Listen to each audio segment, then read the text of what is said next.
The opening hole here at Kirkbrae provides an excellent opportunity to start your round with a birdie. A tee shot that avoids the fairway bunker on the left-hand side will leave you with a short iron approach to the green. Make sure you take advantage of this relatively easy opener as the tough holes are coming.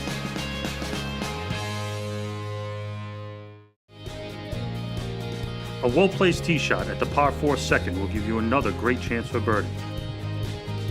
Favor the right side as most balls carry them off the hill back into the middle of the fairway, and the left trees that will be avoided at all costs. Once you reach the green, you'll find a gently sloped surface that lends itself to numerous successful putts. Hole number 3, the first par 5 on the golf course, is an uphill dogleg left. Once reaching the fairway, the key to a good score on this hole is avoiding the tree on the left-hand side. A proper layup will leave a short iron approach to one of the largest greens on the golf course. The fourth hole is the shortest on the golf course, but not one to take lightly. Measuring 141 yards from the championship tees with bunkers left and right, a tee shot on the green will provide a birdie opportunity. Miss the green though, and a par will be well earned.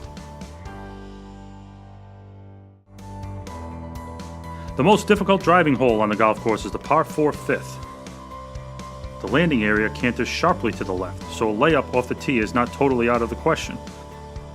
The goal on the approach is to avoid the 2 cavernous greenside bunkers. But be aware, this green slopes more to the player's left than you may think. The sixth hole can be described in one word: long. Measuring 477 yards from the back tee, a par here picks up 1 or 2 shots on the field. Approach shots must stay below the pin, as this green is one of the most heavily sloped on the golf course. The newly renovated par 4 7th hole is a nice break between 2 monster par 4s. Avoiding the pond on the right off the tee leaves you a 150 yard or less approach to the green. Once on the green, you'll find one of our signature true putting surfaces with soft slopes. Hole number 8 was originally designed as a short par 5, but is now a stout par 4. A long tee shot up the left-hand side of the fairway can take advantage of the slope for additional yardage, all to set up a long approach to a green protected by a cavernous bunker on the right.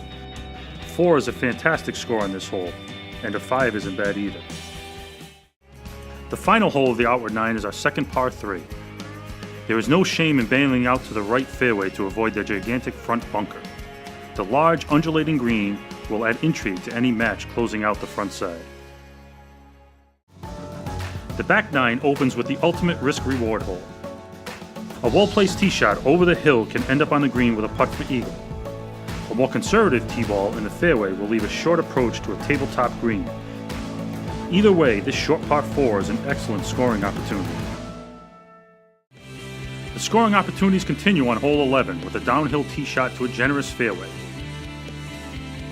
As long as the fairway bunkers are avoided, you'll have a flat lie to a relatively flat green.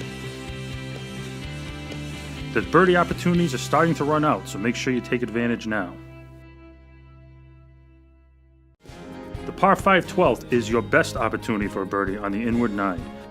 The key to a low score on this hole is keeping the tee shot in the fairway. From there, the blind downhill second will allow the big hitter to putt for eagle while giving most players a short wedge to a large back-to-front sloped green. The 13th is the latest hole to be renovated here at the club, and what a transformation it is. The second fairway bunker sits 260 yards from the back tee, providing a challenge for the long hitter. Your approach will land on a green with less than 1/3 of the slope of its predecessor. Avoid the greenside bunker. It sits almost 4 feet below the level of the green. The final par 5 on the course, hole number 14, plays much longer than the scorecard states. The long, steady climb of this dogleg right ends over 100 feet higher than where it began.